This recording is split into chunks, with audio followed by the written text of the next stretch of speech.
துளாராசி நண்பர்களுடைய வாழ்வாதாரத்திலையும் வாழ்க்கையிலையும் வரக்கூடிய 2024வது வருடத்தில் இந்த பிரபஞ்சம் எந்த மாதிரியான பலன்களை கொடுக்க போகுதுன்றதை பற்றி தானுங்க முழுமையாக பார்க்க போகிறோம் இந்த காணொலியில்.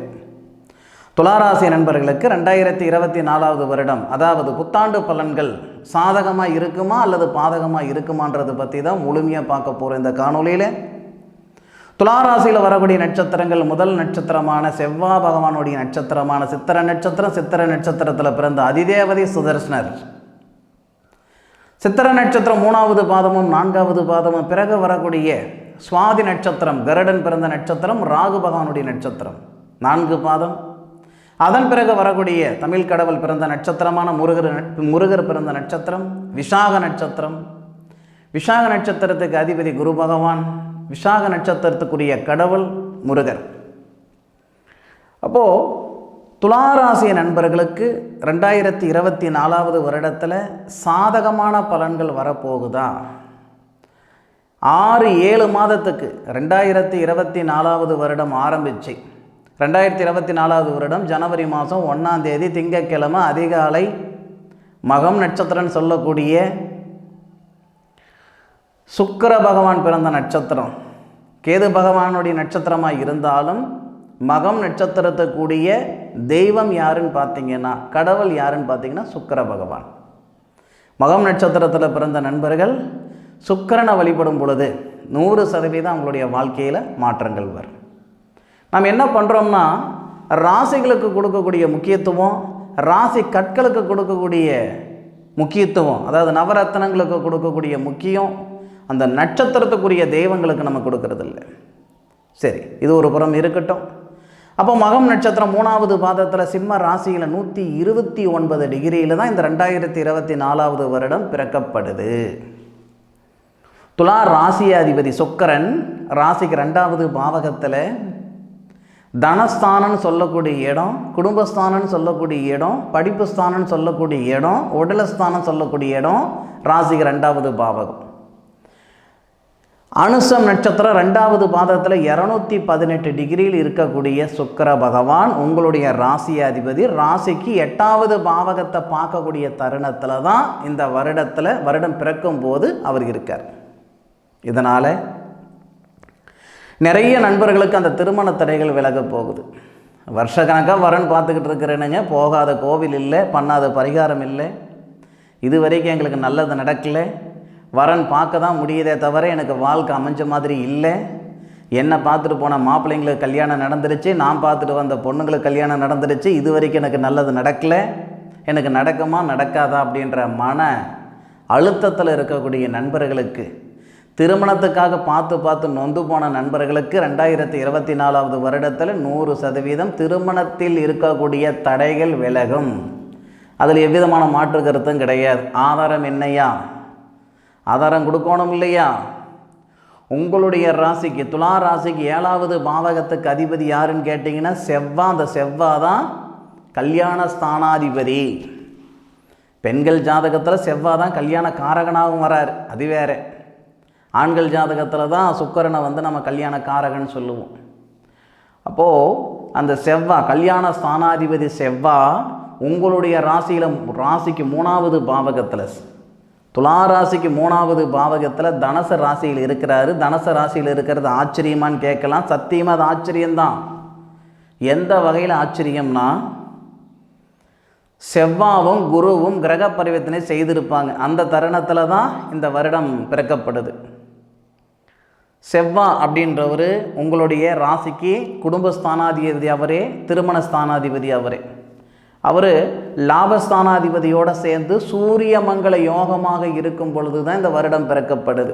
தனத்துக்கு பஞ்சம் இல்லை, பொருளாதாரத்தில் பாதிப்பு இருக்குது, கடன் பிரச்சனை இருக்குது, எவ்வளோ மன உளைச்சல் இருந்தாலும் மன அழுத்தம் இருந்தாலும் இந்த 2024 முடிகிறதுக்குள்ளார உங்களுடைய பொருளாதாரத்தில் இருக்கிற பிரச்சனையை சரி பண்ணிவிடும், உங்களுடைய மன அழுத்தத்தை குறைச்சிடும், முக்கியமாக திருமண தடைகள் நீங்கிடும். திருமண ஸ்தானாதிபதின்னு சொல்லக்கூடிய செவ்வாவை திருமண ஸ்தானத்தில் இருக்கக்கூடிய குரு பகவான், அசுவனி நட்சத்திரம் 4வது பாதம் சொல்லக்கூடிய கேது பகவானுடைய நட்சத்திரத்தில், சரஸ்வதி பிறந்த நட்சத்திரத்தில் இருக்கக்கூடிய குரு பகவான் உங்களுடைய ராசியை பார்க்குறார். குரு பார்வைப்பட்டால் கோடி புண்ணியம் இல்லையா? அப்போ குரு பகவானுடைய பார்வை உங்கள் ராசியை பார்க்கக்கூடிய தருணத்தில் உங்களுடைய ராசிநாதன் குடும்பஸ்தானத்தில் இருக்கிறாரு, அது ஒரு புறம் இருந்தாலும் திருமண ஸ்தானாதிபதினு சொல்லக்கூடிய செவ்வாவையும் பார்க்குறாரு குரு பகவான். இந்த அமைப்பு மறுபடியும் நமக்கு 12 வருஷம் கழித்து தான் வரும். குரு பகவான் 7வது பாவகத்தில் இருந்து கல்யாணஸ்தானத்தில் இருந்து 7க்குடைய கிரகத்தை பார்க்குறாரு. அந்த 7க்குடைய கிரகமும் குரு பகவானும் கிரக பரிவர்த்தனை, செவ்வாவுடைய வீட்டில் குருவும் குருவுடைய வீட்டில் செவ்வாவும்.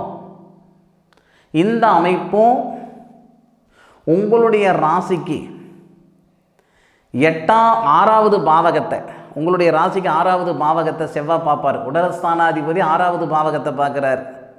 நீண்ட நாள்பட்ட வியாதி சரியாகிறதுக்கு வாய்ப்புகள் உண்டு. நான் பார்க்காத வைத்தியம் இல்லை சார், போகாத கோவில் குளம் இல்லை, இது வரைக்கும் என் உடம்புல இருக்கிற தொந்தரவு சரியாகலை சார் அப்படின்னா 2024வது வருடம் பிறக்கப்படக்கூடிய தருணத்தில் உடல் ஸ்தானாதிபதி பலமாக இருக்கிறதுனால நமக்கு ஒரு பிரச்சனை இருக்குதுன்னா அந்த பிரச்சனைக்குரிய கிரகம் பலவீனமாக இருந்தால் தொந்தரவு அதிகமாகும், பலவீனமாக இருந்தால் குறையும். இதுதான் ஐதீகம். அப்போது நம்ம உடலஸ்தானாதிபதி பலம் பெற்றிருக்கிற நேரத்தில் உங்களுடைய ராசிக்கு 6வது பாவகத்தை பார்க்கக்கூடிய தருணத்தில் உடம்பில் இருக்கக்கூடிய நாள்பட்ட வியாதி சரியாகிறதுக்கு வாய்ப்பு இருக்குது.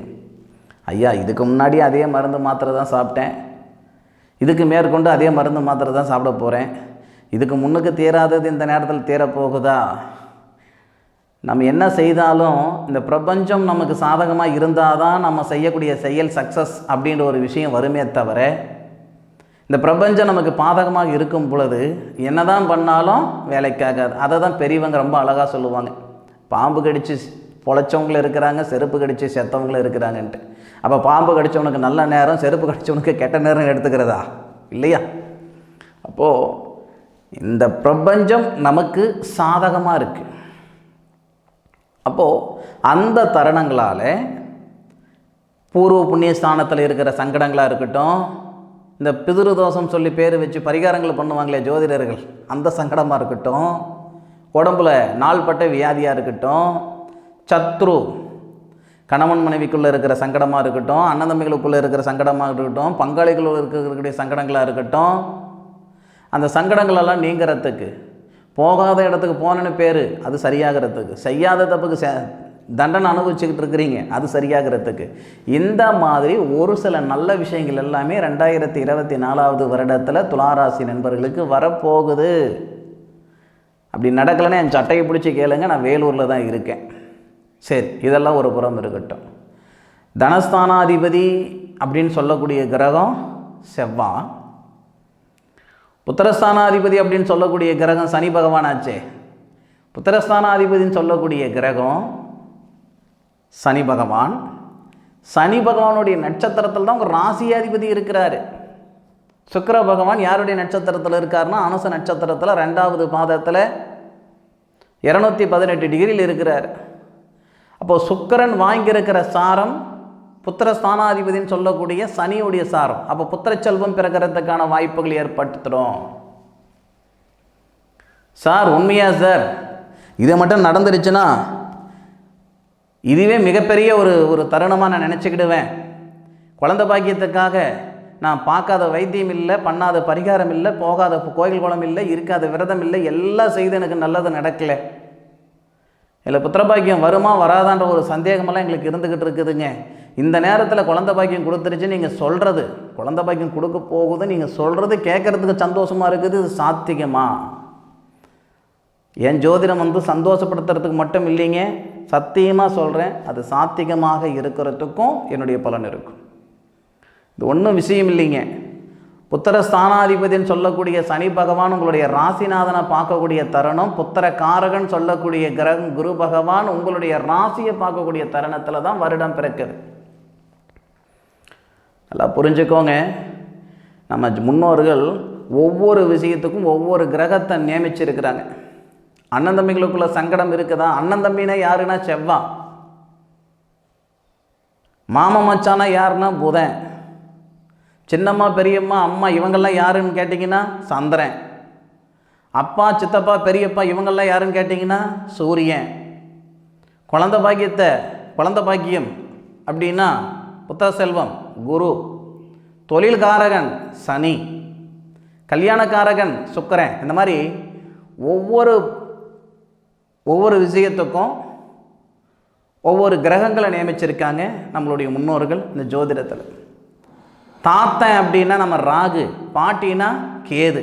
இந்த மாதிரி உங்களுடைய ராசிக்குரிய கிரகம் புத்திரஸ்தானாதிபதி நட்சத்திரத்தில் ஏறி உங்களுடைய ராசியை குரு பகவான் புத்திரகாரகன் பார்ப்பதால் துலா ராசியில் பிறந்த நண்பர்களுக்கு புத்திர செல்வம் பெறுகிறதுக்கான வாய்ப்புகள் ஏற்படும். அதில் எவ்விதமான மாற்று கருத்தும் இல்லை. நமக்கு நேர காலங்கள் பாதகமாக இருக்கிற பட்சத்தில் எந்த வேலை செய்தாலும் செய்யும் நமக்கு சக்ஸஸ் அப்படின்றது இருக்காதில்லை. நேர காலங்கள் சாதகமாக இருந்தால் நம்ம 10% முயற்சி பண்ணாலும் நம்மளுடைய பிரபஞ்சம் மீதி 90% எங்கே கொண்டு போய் சேர்த்திடணுமோ அந்த இடத்துல கொண்டு போய் சேர்த்திடும். அப்போது 100% துளாராசி நண்பர்களுக்கு 2024 வருடம் புத்தாண்டில் புதுமையான வாழ்க்கை காத்துக்கிட்டு இருக்கு. அதுவும் உங்களுக்கு ஜூன் மாதம் வரைக்கும் அருமையான வாழ்க்கையாக இருக்கும், அற்புதமான வாழ்க்கையாக இருக்கும். இந்த புத்திர செல்வத்துக்கும் திருமண தடைகளுக்கும் திருமணமாகி பிரிஞ்சு போனவங்க சேர்றதுக்கும் மறுமணத்துக்கு முயற்சி பண்ணிகிட்டு இருக்கிற நண்பர்களுக்கு மறுமணம் நடக்கிறதுக்கும் எல்லாமே 2024 வருடம் ஜனவரி 1ஆம் தேதியிலிருந்து ஜூன் மாதம் வரைக்கும் பிரகாசமாக இருக்கும். ஜூன் மாதத்துக்கு மேற்கொண்டு நல்லா இருக்காதா சார் அப்படி சொல்ல வரல. நமக்கு 100% நல்ல நேரம் ஒன்று இருக்குது, 60% நல்ல நேரம் ஒன்று இருக்குது. அந்த 100% நல்ல நேர காலங்கள் துளாராசி நண்பர்களுக்கு ஜூன் மாதம் வரை. நல்ல நேர காலங்களுக்கு நம்ம வருஷம் தேவையில்லை, மாதம் தேவையில்லை, ஒரு நிமிஷம் போதுமானது இல்லையா? என் மனசுக்கு சொல்கிறேனுங்க, துளாராசி நண்பர்கள் மற்றவங்களுடைய வாழ்க்கைக்கும் வாழ்வாதாரத்துக்கு தான் காரணமாக இருந்திருப்பீங்க. சத்தியமாக ஒருத்தருடைய அழிவுக்கு நீங்கள் காரணமாக இருந்திருக்க மாட்டீங்க. சொல்லப்போனால் அதுக்கு நீங்கள் லாக்கியம் பட மாட்டீங்க. சொந்தம் பந்தத்தால் மேலே வந்தேன், அண்ணன் தம்பியால் மேலே வந்தேன், அப்பா அம்மாவால் மேலே வந்தேன், ஒன்றும் காணோம். நீங்களாக கையை ஊனி கரணம் போட்டு சின்னப்பட்டு சிரமப்பட்டு வெளியூர் போனீங்க, வெளிநாடு போனீங்க, மண்ணு சாதிச்சிங்க, உன்னோட உருவாக்கி பார்த்தீங்க. இன்னும் ஒரு சில நண்பர்களுக்கு தானாக கையூனி கரணம் போட்டு தான் கல்யாணம் பண்ணியிருந்திருப்பார். கல்யாணம் செஞ்சு வச்சுருக்கிறது கூட ஆள் கிடையாது. இன்னும் ஒரு சில நண்பர்கள் நாளை பின்ன கல்யாணம் பண்ணாலும் அப்படி தான் செஞ்சுக்கிடுவாங்க. ஒரு சில நண்பர்களுக்கு ஈஸியாக கலப்பு திருமணம் நடக்கும். ஏன்னா சாதிசனத்துக்கு முக்கியத்துவம் தயவுசெய்து இந்த துளாராசி நண்பர்கள் கண்டிப்பாக தரமாட்டாங்க. எது எல்லாருமே ஒன்று தான் அப்படின்னு சொல்லக்கூடிய பெருந்தன்மைலாம் பார்த்திங்களா மற்றவங்களுக்கு இருக்கோ இல்லையோ நெசமாக இந்த துளாராசி நண்பர்களுக்கு ரொம்ப அதிகமாக இருக்கும். வேறுபாடு இல்லாத ஒரு நண்பர்கள்னு வச்சுக்கோங்களேன். எது எப்படி இருந்தாலுங்க ஆங்கில புத்தாண்டில் ஆனந்தமான வாழ்க்கை, அற்புதமான வாழ்க்கை வாழறதுக்கான வாய்ப்புகள் இந்த துளாராசி நண்பர்களுக்கு இருக்க தான் செய்யுது. தொழில் ஸ்தானாதிபதினு சொல்லக்கூடிய சந்திரன், தொழில் ஸ்தானாதிபதி துளாராசிக்கு சந்திரன் தானுங்க. அவர் சிம்மத்தில் லாபஸ்தானத்தில் இருக்கிறார். எப்பேற்பட்ட ஒரு நேரம் பாருங்களேன். தொழில் ஸ்தானாதிபதினு சொல்லக்கூடிய சந்திரன் லாபஸ்தானத்தில் இருந்து குரு பகவானுடைய பார்வை வாங்குறார். அதுபோக சனி பகவானுடைய பார்வை வாங்குறார். அருமையான நேரம், அற்புதமான நேரம். மாற்றங்கள் மட்டுமே மாறாததுன்னு சொல்லுவாங்க. உங்களுடைய கஷ்ட நஷ்டங்கள் மாறாதுன்னு சொல்கிறதுக்கு இல்லை. நீங்கள் எம்பிட்டு கஷ்டப்பட்டிருந்தாலும் சரி, எப்பாடு பட்டிருந்தாலும் சரி, 2024 வருடத்தில் தொழில் வளர்ச்சி கொடுத்து, தன வளர்ச்சி கொடுத்து, புத்திர வளர்ச்சி கொடுத்து, திருமண வளர்ச்சி கொடுத்து, நம்மளுடைய காய கஷ்டங்களெல்லாம் நீங்கி சந்தோஷமான வாழ்க்கை, சௌகரியமான வாழ்க்கை, ஆனந்தமான வாழ்க்கை, அற்புதமான வாழ்க்கை வாழுவீங்க. வாழ தான் போகிறீங்க. அதில் எவ்விதமான மாற்று கருத்து இல்லை. அனுபவித்து சொல்லுங்க. மாத பலன்கள், வருட பலன்கள், எந்த பலன்களாக இருந்தாலும் ஆராய்ச்சி தான் நான் சொல்கிறேனே தவிர நீங்கள் அனுபவித்து சொல்லுங்கள். சரிங்களா? கூட உங்களுடைய சுய ஜாதகத்தில் கிரக அமைப்புகள் எப்படி இருக்குதுன்னு பாருங்கள். ஏன்னா 2024 வருடத்தில் துளாராசி நண்பர்களுக்கு வெளிநாட்டில் இருக்கிற நண்பர்களுக்கு மிகப்பெரிய யோகத்தை கொடுக்க போகுது. ஏன்னா ராகு நமக்கு 6வது பாவகத்தில் மறைஞ்சிருக்கார் இல்லைங்களா? புதன் அப்படின்றவர் 2வது பாவகத்தில் இருக்கிறார், கேட்டை நட்சத்திரத்தில். வெளிநாட்டில் இருக்கிற நண்பர்களுக்கு மண்ணு வாங்கிறதுக்கான வாய்ப்புகள் கொடுக்கும். அந்த நாட்டில் இருக்கிற நண்பர்களுக்கு அந்த நாட்டு குடியுரிமை வரத்துக்கு வாய்ப்புகள் இருக்குது. தயவுசெய்து வெளிநாட்டில் இருக்கிற நண்பர்கள் உங்களுடைய ஜோதிடர்கிட்ட உங்களுடைய ஜாதகத்தை அனுப்பி இதுக்கான நேர காலங்கள் ஜாதகத்தில் சுய ஜாதகத்தில் இருக்கான்றதை ஒரு முறை பார்த்துக்கிடுங்க. காற்றடிக்கும் போது தாங்க தூத்திக்கிட முடியும், வயசு இருக்கும்போது தான் வாழ்ந்துக்கிட முடியும். அருமையான நேரம், அருமையான ஒரு காலகட்டம், பயன்படுத்திக்கோங்க. சரி நண்பர்களே, என்னுடைய காணொலியை முழுமையாக பார்த்ததுக்கு மனசிலிருந்து மனமார்ந்த நன்றிகளை சொல்லிக்கிறேனுங்க. மீண்டும் அடுத்த ஒரு அற்புதமான தருணத்தில் உங்கள் அனைவரையும் சந்திக்கும் வரை உங்களிடமிருந்து விடைபெறுவது உங்கள் வீட்டு ஜோதிட நண்பனான மா காளிதாஸ் மணிகண்டன். திருச்சிற்றம்பலம். வாழ்க வையகம், வாழ்க வளமுடன்.